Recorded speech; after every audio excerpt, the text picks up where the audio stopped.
우리가 살아가고 있는 이 세상에는 날마다 다양한 삶의 이야기들이 펼쳐지고 있어요. 그렇지 않습니까? 아주 많은 이야기들이 있죠.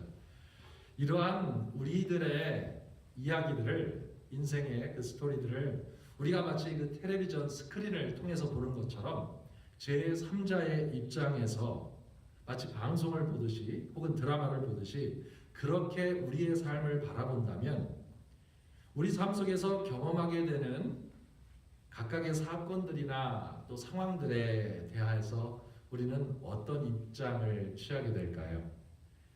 우리의 삶에 있어서 매 순간 어떤 결정을 내려야만 하는 일들에 영향을 끼치게 되는 그 주변에 이미 과거에 벌어졌던 자질구레한 일들에 대해서 우리들이 조금 더 객관적인 이해를 하고 있다든지, 아니면은 지금의 일이 앞으로 어떤 결과를 가져오게 될 것인가에 대해서, 즉 내 선택이 나의 미래에 주게 될 영향에 대해서 좀 더 명확하게 우리가 미리 볼 수만 있다면은 우리는 현재의 결정에 대해서 더욱 조심스럽고 또 신중하게 되지 않을 수 없을 것입니다. 이 세상을 살아가는 사람들 가운데 일상의 크고 작은 문제들로부터 완전히 면제된 사람은 없습니다. 그렇죠? 모든 사람들은 성별이나 지위나 혹은 재산의 유무나 또 건강의 상태나 아니면은 심지어는 신앙의 유무에도 상관없이 각자가 처한 위치에서 모든 사람들이 겪고 살아가는 그러한 공통의 문제를 경험하기도 하고, 동시에 자기가 처한 위치에서 그 자신만 경험하게 되는 독특한 문제를 헤쳐나가게 됩니다.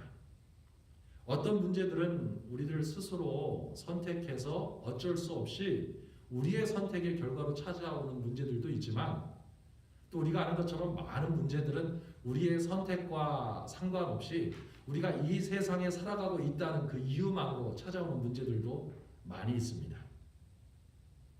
이렇게 다양한 삶의 문제들을 모든 사람들이 경험하고 살아가는 이 세상 속에서 이와 같은 현실을 바라보면서 그 해석하는 시각은 우리 인생의 품질을 결정하는 데 굉장히 중요한 요소가 됩니다.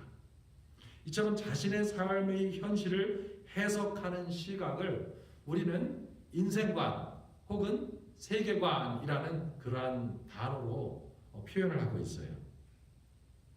즉, 한 사람이 가지고 살아가는 세계관 혹은 인생관은 그 사람이 무엇을 인생을 바라보는 기준으로 삼고 살아가고 있는가에 대해서 말해준다고 우리는 생각할 수 있습니다.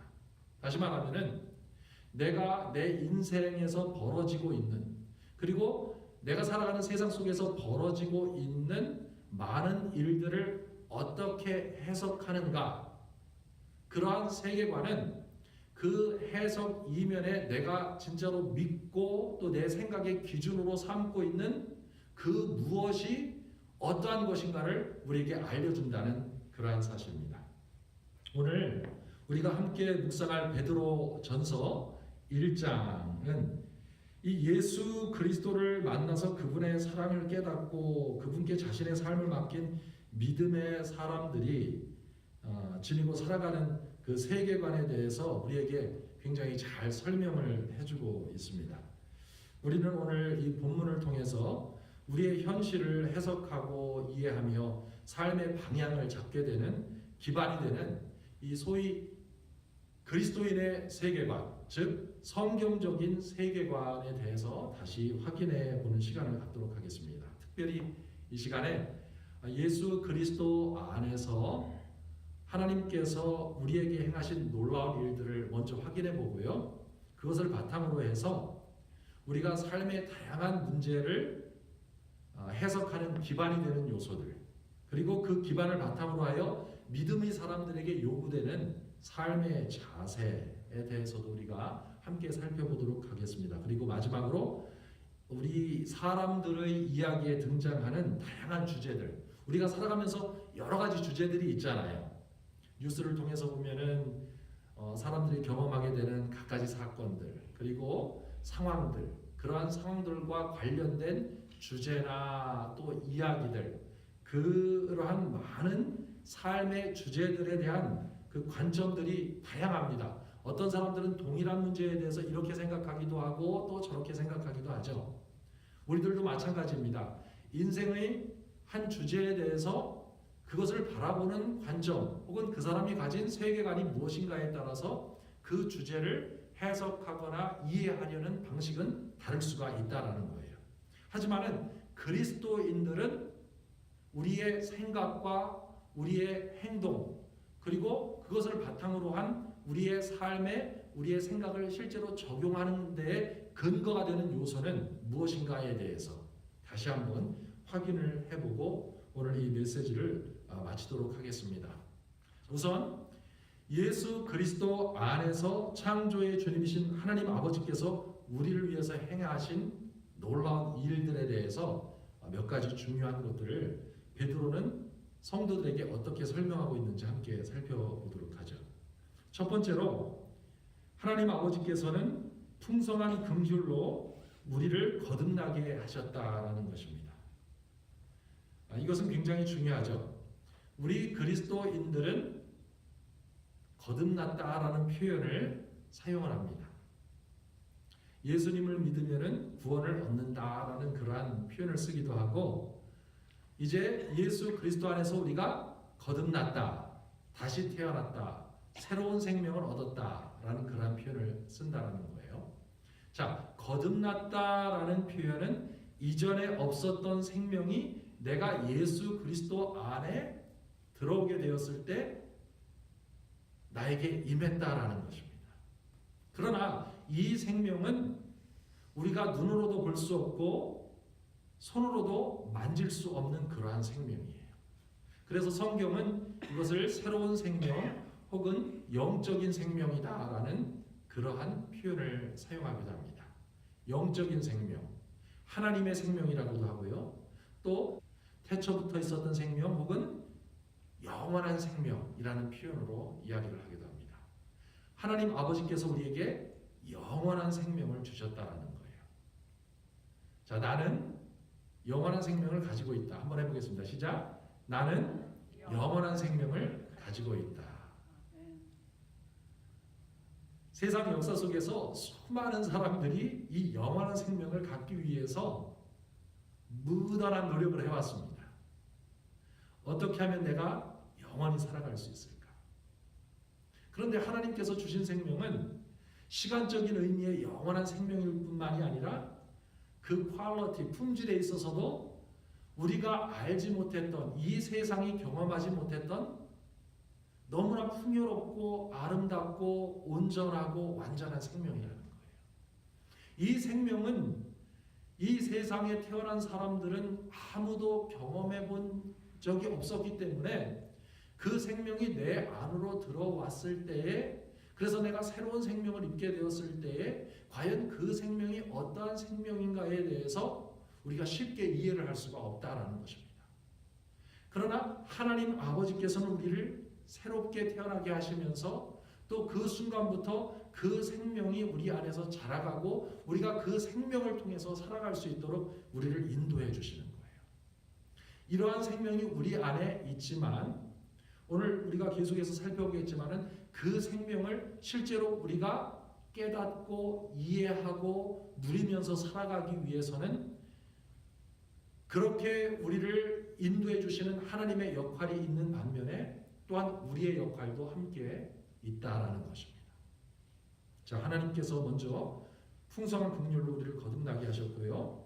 또 두 번째로 예수님의 부활을 통해서 우리에게 살아있는 소망이 있게 하셨습니다.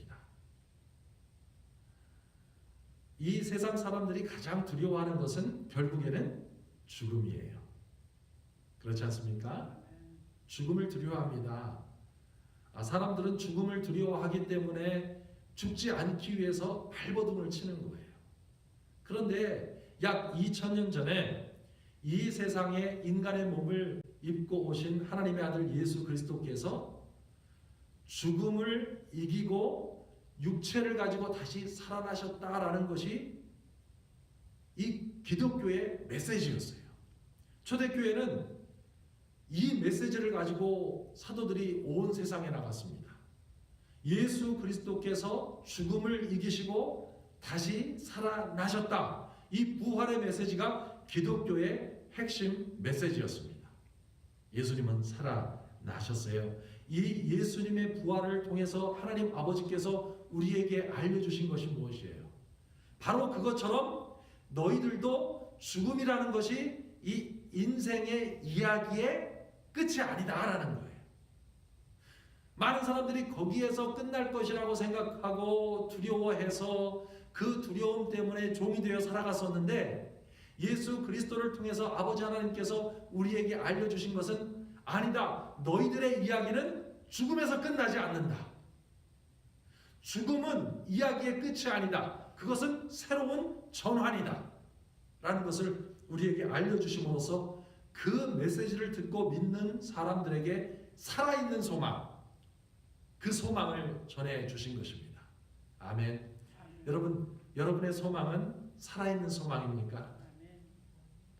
막연한 소망이 아니고 살아있다라는 것은 생생하다라는 거예요. 진짜라는 거예요. 이것은 막연한 것이 아니라 나의 가슴 속에, 또 나의 머릿속에, 내 온 몸속에 호흡하고 있는 그러한 소망이다라는 것입니다. 바로 이 소망을 우리 아버지 하나님께서 우리에게 주셨던 것이죠. 우리 성경 베드로전서 1장 3절을 같이 보도록 하겠습니다. 우리 주 예수 그리스도의 아버지 하나님께 찬양을 드립시다. 그분은 우리를 불쌍히 여기셔서 죽은 사람들 가운데서 부활하신 예수 그리스도를 통해 우리를 거듭나게 하시고 살 희망을 갖게 하셨으며, 이렇게 우리로 하여금 거듭나게 하시고 또 살아있는 소망을 갖게 하셨을 뿐만이 아니라 아버지 하나님께서 우리에게 베푸신 또 하나의 은혜가 있는데, 그것은 하늘에 쌓아두신 영원한 유업을 우리가 받도록 하셨다라는 것입니다. 우리 4절 본문 말씀 보면은요, 썩지 않고 더럽혀지지 않고 시들지 않는 하늘의 간직한 축복을 여러분이 받도록 하셨습니다. 우리가 이 세상 살아가면서 부인할 수 없는 사실은 이 세상 물건의 모든 것들이 다 도태되어 가고 또 썩어지거나 지저분해지거나 낡아진다는 것입니다. 만약에 우리가 집을 청소하는데 한 번만 청소해 놓으면은 절대로 먼지가 쌓이지도 않고 더러워지지도 않는다면 얼마나 좋을까요? 그렇죠. 그러나 세상은 그렇지 않죠. 치우고 또 치우고 그래도 계속해서 치워야 합니다. 이상하게 많이 움직이지도 않는데 며칠 지나면 집에 먼지가 가득 쌓여요. 그렇지 않습니까? 이 세상은 그래요. 이 세상의 모든 것들은 시간이 지나면서 부패하고 또 타락하고 낡아지게 마련입니다. 그런데 하나님 아버지께서 오늘 우리에게 주신 이 영원한 유업, 그것은 어떤 특성을 갖고 있는가? 썩지도 않고 더럽혀지지도 않고 그리고 시들지도 않는다라는 것입니다. 이것이 하늘에 간직되어 있는데 바로 그 영원한, 결코 변하지 않는 그 영원한 유업을 우리가 받도록 하나님께서 하셨다라는 것입니다. 그런데 우리는 사실 이러한 영원한 유업에 대해서 아직도 그 완전한 느낌 혹은 깨달음을 갖고 있지 못하기 때문에 때로는 당장에 손에 쥐어지는 것, 이것에 더 큰 무게를 두고 살아갈 때가 참 많아요. 우리가 살아가면서, 이 세상에 살아가면서 이것은 굉장히 큰 도전입니다.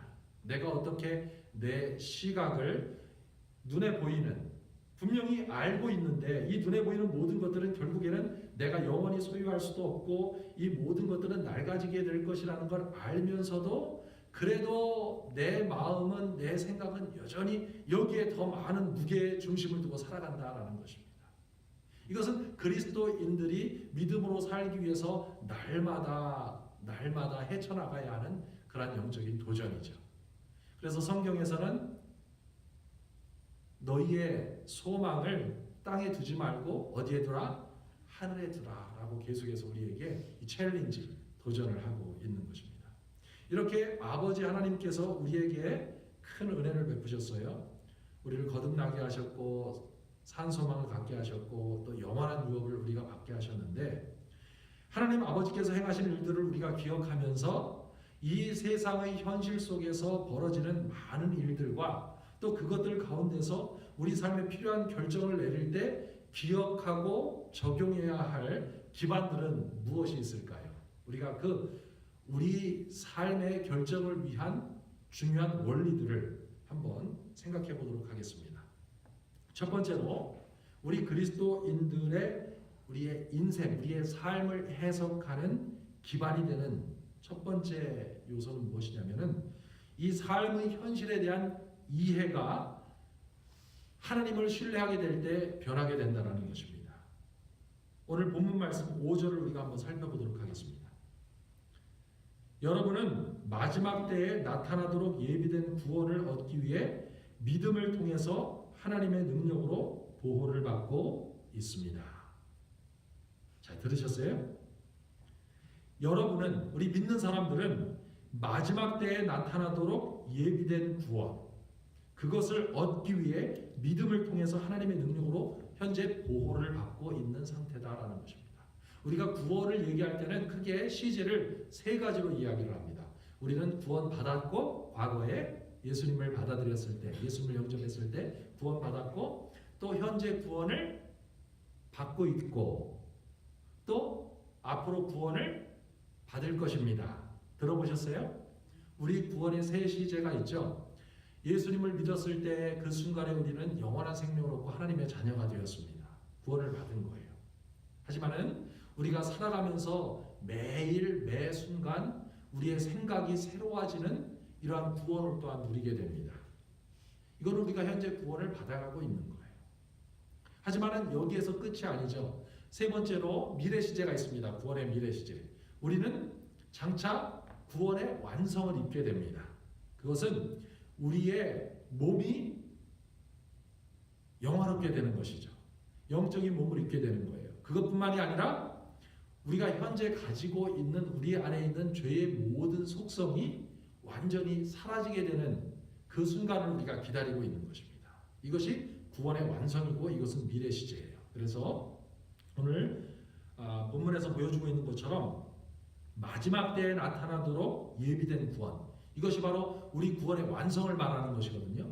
이것을 우리가 기다리면서 그때까지 믿음을 통해서 하나님의 능력으로 보호를 받고 있다라는 것을 우리가 먼저 이 삶의 현실 속에서 이해를 하고 있어야 한다는 것이죠. 또 두 번째로 이러한 우리 현재의 삶에 대한 이해를 통해서 우리의 일상 속에, 우리의 모든 일상의 상황 속에서 벌어지는 일들을 대하는 태도에 대해서 성경은 또한 가르쳐주고 있습니다. 그것이 본문 6절에 나와 있죠. 6절에 보니까 그러므로 여러분이 여러 가지 시련으로 잠시 근심할 수밖에 없으나 그래도 여러분은 크게 기뻐하고 있습니다. 여러분, 그 성경은 굉장히 현실적이에요. 본문 말씀해 보니까 이제 예수님을 믿었으니 여러분은 모든 문제에서 완전히 해방되었고 더 이상 아무런 걱정과 근심도 없습니다 라고 말하는 것이 아니라 오늘 뭐라고 얘기를 해요? 여러분이 여러 가지 시련으로 뭐하고 있다고요? 잠시 근심하고 있다. 근심할 수밖에 없다라고 성경은 우리 인간의 현실을 그대로 이해하면서 우리에게 보여주고 있습니다. 그렇죠? 우리가 살아가면서 다양한 문제를 경험하게 돼요. 건강의 문제를 경험하게 됩니다. 또 경제의 문제를 경험하게 돼요. 관계의 문제를 경험하게 되죠. 사랑하는 사람들이 여러 가지 이유로 인해서 떠나기도 합니다. 육체적인 죽음으로 인해서 떠나기도 하고 관계에 갈등이 있어서 떠나기도 합니다. 또 경제적으로도 어느 순간에는 먹고 살만 하다가 갑자기 무슨 일이 생겨서 더 어떠한 것이 필요하지만 그것이 충분히 공급되지 못해서 너무나 힘들고 어려워서 이제는 예전에 하던 일만 가지고는 안 돼서 또 다른 일까지 해야 하고 그래서 쉬지 못하고 굉장히 바쁘고 지치게 지낼 때가 있어요. 그것이 우리 삶의 현실입니다. 또 그것뿐만이 아니에요. 육체적으로도 강건하고 아무런 문제가 없을 것 같았는데 갑자기 병이 들기도 하죠. 또 그것뿐만입니까? 나이가 들면서 건강했을 때는 아무 문제도 없었던 육체의 구석구석이 갑자기 이상해지는 거예요. 그리고 피곤하고, 예전에는 앉았다가 일어날 때도 벌떡벌떡 일어나도 아무런 문제가 없었는데 이제 나이가 들면서 한번 앉았다가 일어나려면은 왜 이렇게 입에서는 신음소리가 나고 뼈 마디마디에서는 이상한 소리가 나는지 모르겠어요. 그렇지 않습니까? 이것이 인생의 실제이고 현실이에요. 그렇기 때문에 이러한 상황 속에서 우리는 근심합니다. 우리는 걱정하기도 해요. 염려하기도 해요. 불안해하기도 합니다. 심지어는 두려워하기도 합니다. 또 때로는 소망을 잃을 수도 있어요. 그러나 그러한 모든 것을 뛰어넘어서 우리 마음속에 이 세상에 알지 못하는 기쁨이, 또 그 기쁨의 씨앗이 심겨져 있다는 것입니다. 이것이 바로 우리 그리스도인들이 우리의 일상을 대하는 태도예요. 그리할지라도, 이러한 상황일지라도 나는 안다. 나에게는 소망이 있다. 나에게는 영원한 소망을 갖고 있기 때문에 나는 그렇기 때문에 기뻐할 수 있다라는 이 믿음을 갖지 못한 사람들, 세상 사람들은 알지 못하는 기쁨의 원천이 우리에게는 있다라는 것입니다. 그리고 그리스도인은 그것을 부여잡는다는 거예요. 이것이 바로 우리가 우리의 일상을 대하는 태도이죠. 이러한 태도를 가지고 우리가 주님을 신뢰할 때에 그 결과는 무엇입니까? 7절에 보십시오. 시련을 겪은 순수한 믿음은 불로 연단하여도 없어질 금보다 귀하여 예수 그리스도께서 다시 오실 때 칭찬과 영광과 존귀를 받게 됩니다. 아멘. 우리는 현재의 믿음을 통해서, 우리는 현재의 상황들을 통과하면서 그 모든 상황들 속에서 우리가 하나님을 신뢰하고 주님께 우리의 삶을 맡기는 이러한 믿음의 연단을 통해서 어떠한 결과가 찾아오게 된다고 성경은 가르쳐주고 있어요.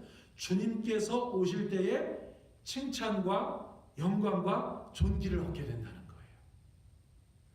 주님께서 우리 교회를 위해서 오실 때에 그 주님의 놀라운 영광 때문에 우리만 주님께 영광을 돌리는 것이 아니라 우리 역시 우리가 이 세상 가운데 살아가면서 모든 삶의 상황 가운데에서 그것을 믿음으로 이겨내고 그래도 주님을 신뢰했다는 이 믿음 때문에 예수님께서는 오실 때 우리에게 무엇을 가지고 오시는가? 우리에게 주실 칭찬과 영광과 존귀를 얻게 된다는 것입니다.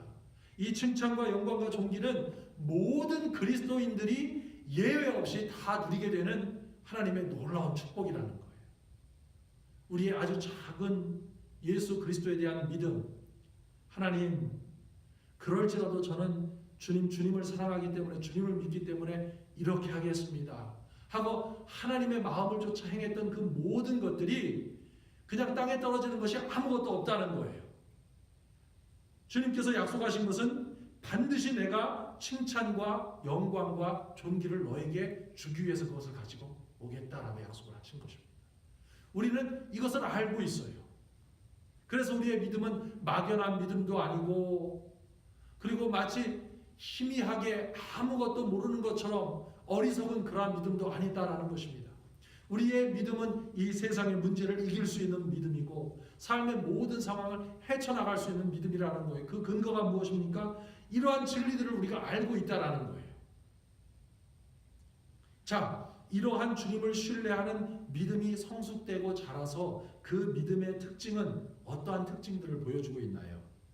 이것을 성경 베드로전서 1장 8절과 9절에서 우리에게 알려주고 있습니다. 성경 본문을 한번 볼까요? 여러분은 예수 그리스도를 본 일이 없으나 사랑하고 있으며 예수 그리스도께서 그분을 다시요. 예수 그리스도를 본 일이 없으나 사랑하고 있다. 그리고 그분을 믿고 말로 다 표현할 수 없는 영광스러운 기쁨으로 즐거워하고 있다. 그것은 여러분의 영혼이 믿음으로 구원을 받기 때문입니다. 자, 들으셨어요? 보십시오. 성숙한 믿음의 특징, 몇 가지 특징이에요. 첫 번째로는 주님에 대한 사랑입니다. 예수님 사랑하시죠? 예수님을 보셨어요? 그래도 사랑하시죠? 그 주님에 대한 사랑이 우리 마음속에 있어요. 왜? 내 믿음이 자라났다는 거예요. 주님 사랑해요. 그리고 그 주님을 신뢰합니다. 자, 동일한 질문을 다시 한번 드려보겠습니다. 예수님 보셨어요? 아니죠. 근데 그분을 신뢰해요. 그분이 내 삶의 문제를 해결해 주실 거라는 걸 여러분께서 무엇 때문에 그것을 믿고 그분께 기도하면서 삶의 문제를 맡기는 거예요? 뭐 특별히 굳이 내가 그분을 보고 그분과 만나서 그분이 비즈니스 하는 것을 보니까 믿을만 하더라 해서 그분을 믿는다라고 말씀하시는 것이 아니죠. 예수님에 대한 믿음이 여러분 안에 들어와 있죠. 그분을 신뢰하는 거예요. 우리 안에. 주님의 말씀을 통해서, 성경을 통해서, 인간의 역사 속에서 주님이 보여주신 그 주님의 신실하심, 우리가 하나님의 말씀을 통해서 그 이야기를 듣고 하나님에 대해 알면서 그분에 대한 믿음이 자랐어요. 우리의 믿음이 성숙해졌어요. 그러면서 이제는 그분을 신뢰하는 거예요. 이렇게 주님을 사랑하고 주님을 신뢰하니까 세상이 알 수 없는 기쁨과 즐거움이 우리 마음속에 차오르는 거예요.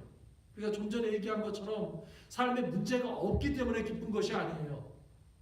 내가 이 세상을 살아나가면서 헤쳐나가야 할 도전이 없기 때문에 기쁜 것이 아니에요. 모든 것이 마치 그린라이트, 녹색 신호등을 받는 것처럼 쭉쭉쭉쭉 인생이 풀려나가기 때문에 기쁜 것이 아니에요. 때로는 막히고 때로는 앞이 안 보이고 캄캄하고 어떻게 살아야 될지 무엇을 내가 지금 해야 될지 모르는 그러한 막막한 상황 속에서도 그러나 여전히 주님께서 내 삶을 주관하시고 이 세상의 모든 일들을 주관하시고 통치하신다라는 것을 내가 믿기 때문에 그러한 주님의 통치를 믿기 때문에 나는 세상이 알 수 없는 기쁨과 즐거움으로 내 마음속이 차오르는 것을 느끼며 살아가는 것입니다. 이러한 주님에 대한 신앙의 고백 속에서 결국에는 믿음의 결과인 우리의 영혼의 구원, 이것을 우리가 받게 된다는 소망을 가지고 살아간다는 겁니다. 이 영혼의 구원이 뭐예요? 아니 목사님, 우리가 이미 구원을 받은 것이 아닙니까? 그랬죠, 받았죠. 그죠? 근데 아까 얘기한 것처럼 구원은 단순히 한 시제일 뿐만이 아니라 과거, 현재, 미래로서 진행이 된다고 했죠. 현재, 오늘날 하나님께서 우리 안에서 이루어가고 계시는 구원은 뭐예요? 하나님께서 우리에게 새로운 영, 그 순결한 영을 주시고 성령으로 가득 채워진 그 영을 주셨지만 그 영원한 생명이 우리 자신을 통해서 또 우리의 육체를 통해서 이 세상 가운데 뿜어져 나오는데 방해가 되는 것들이 있어요. 그것이 뭐예요? 그것이 바로 나라는 겁니다. 자. 성경에서는 그걸 육이라고 표현하기도 해요. 들어보셨죠? 육. 내 고집. 내가 이 세상에 태어나서 자라오면서 하나님 없이 살아오고 믿음 없이 살아오면서 형성된 나의 모습. 이것이 새롭게 하나님께서 내 안에 지어 놓으신 그 순결하고 아름다운 성령의 열매로 가득한 새 생명이 이 세상에 표출되어 나오는데 그거를 막고 있다라는 거예요. 다른 사람이 막는 게 아니라 나의 옛사람이 나를 막고 있어요. 성경은 그것을 겉사람이라는 단어로 표현을 하기도 합니다. 속사람이라는 말 들어보셨죠? 우리의 새 생명. 또 겉사람. 겉사람은 육체만을 말하는 것이 아니라 옛날 생명. 우리의 혼적인 생명. 나로 점철된 생명, 내가 주관이 된 생명. 그래서 내가 원하는 것, 내가 느끼는 것, 내가 아는 것, 나를 중심으로 생각하고 느끼고 결정하는 모든 이러한 것들이 무너져야지만 하나님의 생명이 흘러나오게 됩니다. 그런데 이것이 한 번에 무너지질 않아요. 우리의 자아는 너무나 강해요. 그래서 이 구원의 작업을 하시는데 하나님께서 우리의 평생에 걸쳐서 그 일을 이루어 주시는 것입니다.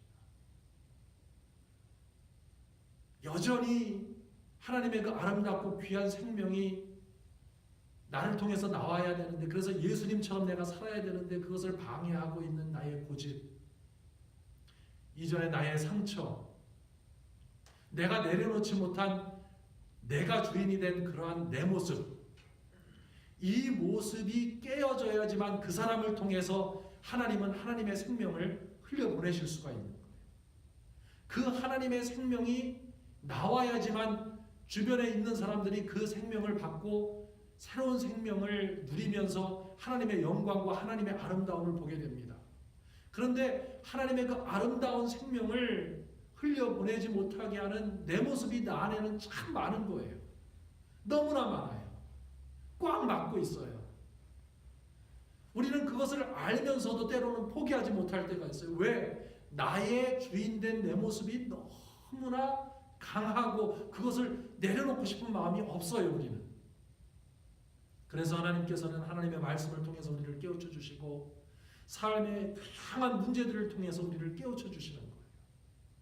하나님께서 우리의 삶의 문제를 만들어 놓으시는 것은 아니에요. 우리의 삶의 문제는 대부분 우리의 고집과 우리의 잘못된 생각과 우리의 그릇된 마음의 태도 때문에 생겨요.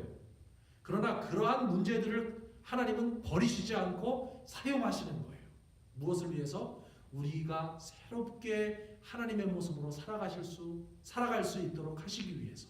하나님은 그러한 것들을 재료로 사용하신다는 것입니다. 그렇지 않습니까?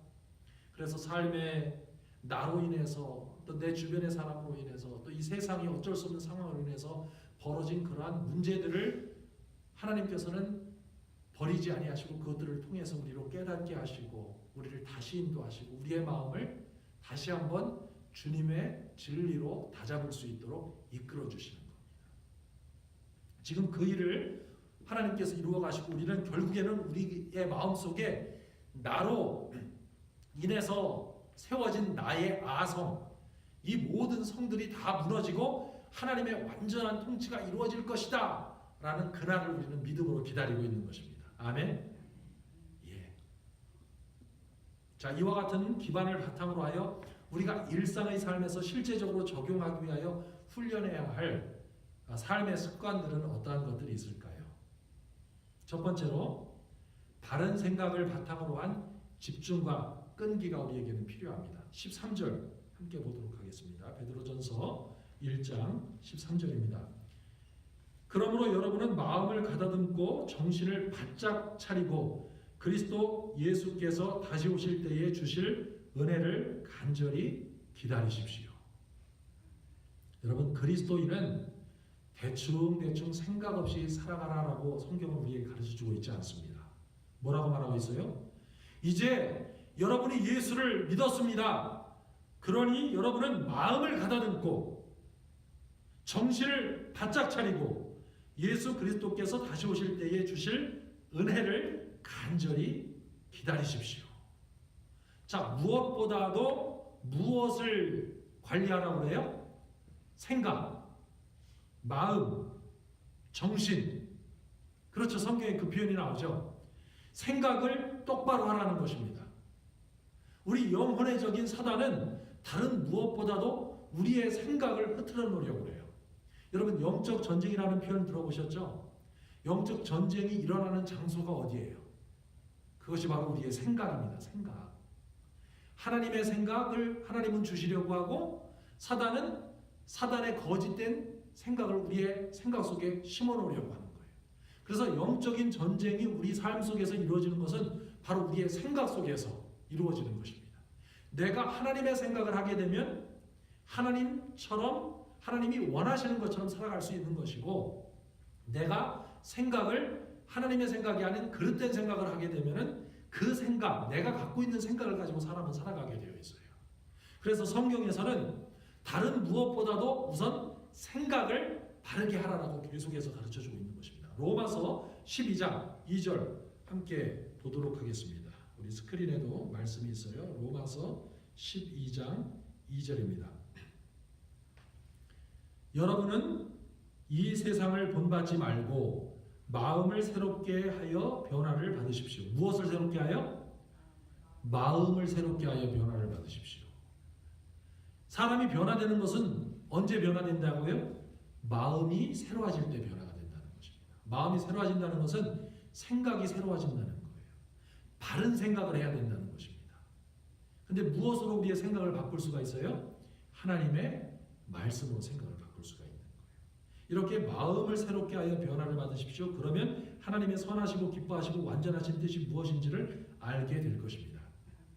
사람이요, 마음이 바른 생각, 하나님의 생각으로 바뀌지 않으면 하나님의 뜻을 이해할 수가 없습니다.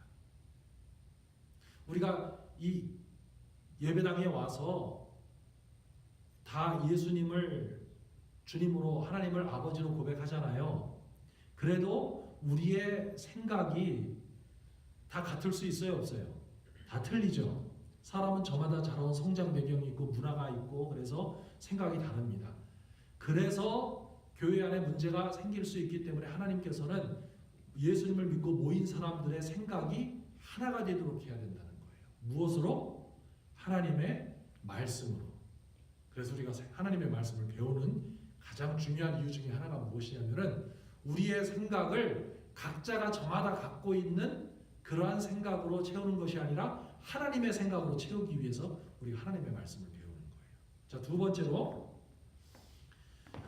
이 믿음의 사람들에게 요구되는 또 하나의 삶의 자세는 생각을 새롭게 할 뿐만이 아니라 새로운 삶의 방식을 확인하고 필요한 수정을 진행해야 된다는 것입니다. 옛날 삶의 방식이 틀렸다라는 것을 우리가 하나님의 말씀을 통해서 그러면은 바른 삶의 방식은 무엇이며 먼저 그것을 알아야 되겠죠. 그리고 실제로 그 삶의 방식으로 나의 삶의 태도를 전환을 해야 된다는 거예요. 이것이 바로 지금 현재 하나님께서 우리 안에 이루시는 구원 속에서 하나님의 역할과 더불어 우리가 해야 할 역할이라는 것입니다. 성경 말씀 14절, 베드로전서 14절과 21절 사이에 그 말씀이 있는데 나오기는 그렇고요. 베드로전서 1장 14절 한번 볼까요? 14절과 15절만 보겠습니다. 여러분이 전에는 몰라서 온갖 욕심을 따라 살았지만 하나님을 모를 때는 무엇을 따라 산다고요? 욕심을 따라 살 수밖에 없어요. 자기 생각을 갖고 살아간다는 또 다른 표현입니다. 자기 마음대로 살았다는 거예요. 내가 원하니까, 이게 내가 아는 것인데 이렇게 살았다는 거예요. 하지만 이제는 순종하는 자녀답게 하나님께 복종하십시오. 그리고 여러분을 부르신 하나님이 거룩하신 것처럼 여러분도 모든 행동에 거룩한 사람이 되십시오. 자, 여러분, 거룩이란 단어, 거룩하다라는 것이 어떤 의미인지 아세요? 거룩하다. 거룩하다라는 표현은 단순히 윤리적으로 착하다, 바르다라는 표현이 아니라 거룩하다라는 표현은 하나님처럼 생각하고 하나님처럼 말하는 삶의 태도를 말하는 겁니다. 하나님께 속한 것이 거룩한 거예요. 근데 여러분은 하나님께 속했어요? 속하지 않았어요? 속했죠. 그래서 여러분을 성도라고 부르는 것입니다. 성도는 무슨 의미예요? 거룩한 사람들이라는 뜻이에요. 자, 거룩한 사람들이라는 것은 하나님께 속한 사람들이라는 것입니다. 그렇기 때문에 당연히 어떻게 살아야 된다는 거예요? 거룩한 사람이니까 거룩하게 살아야 된다는 거예요. 하나님께 속한 생각과 하나님께 속한 말을 하면서 살아야 된다는 것입니다. 자, 이와 관련된 성경 구절 에베소서 4장 22절에서 24절 한번 볼까요? 에베소서 4장 22절에서 24절. 자, 옛날의 생활 방식, 곧 거짓된 욕망으로 부패해가는 옛사람을 벗어버리고 옛날에 나 중심으로 생각했던, 내가 주인이 돼서 살아왔던 그러한 삶의 방식, 그것은 부패해가고 없어진다는 거예요. 그건 옛사람이라는 거예요. 그것은 어떻게 하라고요? 벗어버리라는 겁니다. 벗어버리라고 성경이 가르쳐주고 있죠. 그러면은 23절에 보십시오. 마음과 정신이 새롭게 돼요. 여기서 다시 한번 또 나와요. 무엇이 새롭게 되어서? 마음과 정신, 생각이 똑바라야 된다는 거예요. 그리스도인은 마음과 정신이 새롭게 되어 하나님의 모습대로, 24절입니다. 하나님의 모습대로 의와 진리의 거룩함으로 창조된 새 사람이 되십시오. 자, 누구의 모습대로? 하나님의 모습대로. 하나님은 우리가 누구처럼 살아가기를 원하시는 거예요? 하나님처럼 살아가기를 원하시는 거예요. 하나님처럼 어떻게 살아가요 우리가? 하나님처럼 우리 그리스도인들이 어떻게 살아가겠습니까? 하나님이 생각하시는 것처럼 생각하면 돼요. 하나님이 말씀하시는 것처럼 말하면 돼요. 그럼 하나님의 생각을 우리가 할 수 있게 위해서는 하나님의 생각을 배워야 되잖아요. 그렇지 않습니까? 그 하나님의 생각이 어디에 담겨 있는 거예요? 하나님의 말씀에 담겨 있는 거예요. 그래서 우리가 그 생각을 배우는 겁니다. 그리고 그 생각을 우리가 말하기 시작해야 돼요. 그래서 하나님의 말씀을 입에 담는 거예요.